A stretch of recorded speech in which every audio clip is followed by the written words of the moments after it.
కరీంనగర్ పట్టభద్రుల MLC counting దగ్గర ఉద్రిక్తత నెలకొంది. ఈ ఎన్నికను రద్దు చేసి మళ్లీ ఎలక్షన్ నిర్వహించాలని ఇండిపెండెంట్లు డిమాండ్ చేస్తున్నారు. పట్టభద్రుల ఓట్లను ఎన్రోల్ చేయించుకున్న అభ్యర్థులకు మాత్రమే ఓట్లు పడుతున్నాయని ఇండిపెండెంట్ అభ్యర్థులు ఆరోపణ చేస్తున్నారు. ప్రభుత్వాధికార అక్రమాలను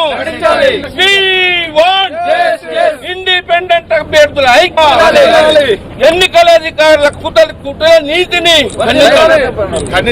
ఎన్నికల అధికారుల కుట్రల నీతిని మళ్ళీ రీ ఎలక్షన్స్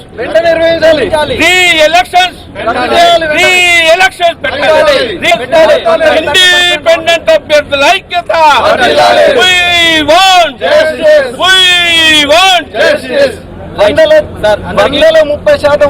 అభ్యర్థుల ఐక్యత. కరీంనగర్ పట్టభద్రుల ఎమ్మెల్సీ కౌంటింగ్ కు సంబంధించి మరింత సమాచారం మా ప్రతినిధి శ్రీనివాస్ ఇస్తారు. శ్రీనివాస్,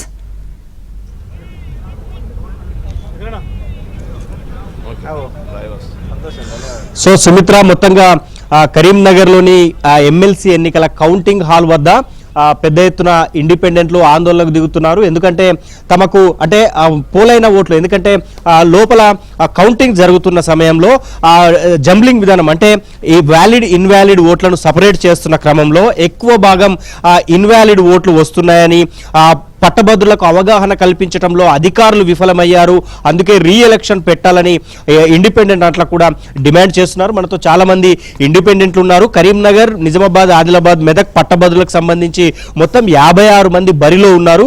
సో 56 మందిలో ఎక్కువ భాగం ఇండిపెండెంట్లు ఉన్నారు. సో వారంతా చెల్లని ఓట్లపైన పెద్ద ఎత్తున నిరసనకు దిగుతున్నారు. వారి మాటల్లోనే తెలుసుకుందాం అసలు ఏం జరిగింది. సార్, మీరు చెప్పండి, ఎందుకు మీరు ఆందోళన చేస్తున్నారు? లోపల జంబ్లింగ్ విధానంలో, అంటే వ్యాలిడ్ ఇన్వాలిడ్ ఓట్లకు సంబంధించి మీరు ఏం గమనించారు? ఇప్పుడు ఎప్పుడూ జరగని విధంగా ఎన్రోల్మెంట్ చాలా అయింది. 3,50,000 చిల్లర దాకా అయింది. ఓటింగ్ కూడా 2,50,000 అయింది.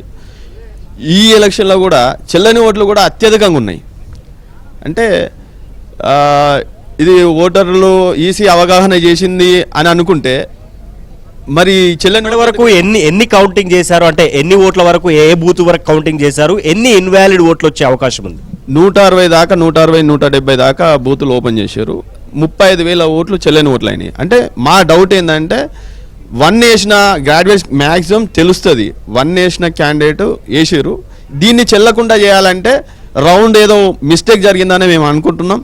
దీనివల్ల మా ఇండిపెండెంట్ క్యాండిడేట్లు చాలామంది ఓట్లు చెల్లకుండా పోయినాయి కాబట్టి దాన్ని కౌంట్ చేయలేకపోతున్నారు. వీళ్ళు ఏదో మిస్గైడ్ అయింది, అక్రమం జరిగిందనే ఈ ఎలక్షన్లు రీ ఎలక్షన్ జరపాలనే మేము అందరం కోరుకుంటున్నాం. మీరు చెప్పండి, ఎందుకు ఇట్లా జరిగింది?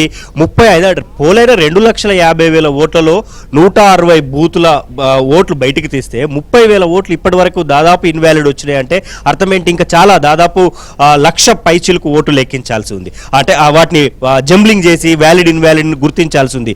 అసలు మొత్తం ఎన్ని ఇన్వాలిడ్ ఓట్లు అయ్యే అవకాశం కనిపిస్తోంది? నా పేరు కస్బా శంకర్రావు. నేను మెదక్, నిజామాబాద్, ఆదిలాబాద్, కరీంనగర్ గ్రాడ్యుయేట్ పట్టభద్రుల ఎమ్మెల్సీ ఎన్నికల్లో ఇండిపెండెంట్ అభ్యర్థిగా పోటీ చేస్తున్నాను.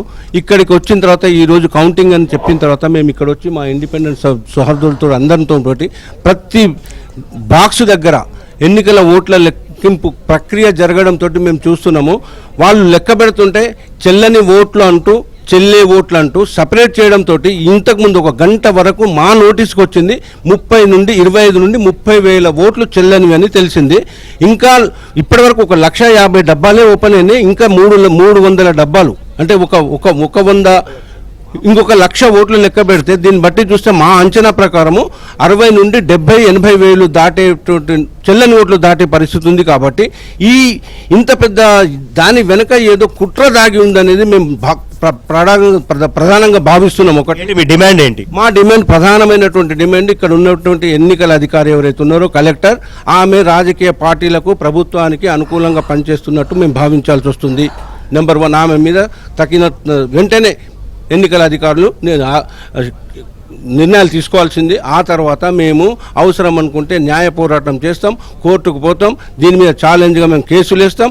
ఈ ఎన్నికలు చెల్లవని చెప్పి రీ ఎలక్షన్స్ పెట్టాలనే దాని మీద ప్రధాన డిమాండ్ తోటి మేము అందరం కలిసి ఉన్నాం. ఖచ్చితంగా రీ ఎన్నికలు పెట్టాలనేది మా డిమాండ్. అంటే లోపల ఇన్వాలిడ్ వ్యాలిడ్ ఓట్లను చూస్తున్న క్రమంలో ఎందుకు ఇన్ని ఓట్లు వచ్చాయి? ఎందుకంటే ఎలక్షన్స్ కి సంబంధించి జరుగుతున్నప్పుడు ముందు పట్టభద్రుల ఓట్లకు సంబంధించిన అవగాహన కల్పించడంలో అధికారులు ఏమైనా ఫెయిల్ అయ్యారు? నా పేరు అంగా సంపత్ యాదవ్. నేను మంచాల నుంచి రావడం జరిగింది. నేను ఇండిపెండెంట్ క్యాండిడేట్గా పోటీ చేశాను. నా సీరియల్ నెంబర్ 12. మేము పొద్దున్న నుంచి కూడా చూస్తూ ఉన్నాం. ప్రతి 10 ఓట్లను మేము గమనించినట్లయితే అందులో 3 నుంచి 4 ఓట్లు రిజెక్ట్ అవుతూ ఉన్నాయి. అది రీజన్ ఏందనేది మాకు కరెక్ట్ తెలుస్తలేదు. ప్రధానంగా ఒకటి ఏంటంటే ఈ ప్రభుత్వ యంత్రాంగం మాత్రం ఈ మా క్యాండిడేట్లందరూ కూడా ఒకరోజు పిలిచి మీటింగ్ పెట్టి మాకు అవగాహన కలిగిస్తే మా ద్వారా మేము గ్రాడ్యుయేట్లకు మేము ఎక్స్ప్లెయిన్ చేసేవాళ్ళం. సో వాళ్ళు మాకు చెప్పలేకపోవడం వల్ల మేము కూడా వాళ్ళకు చెప్పలేకపోయినాం.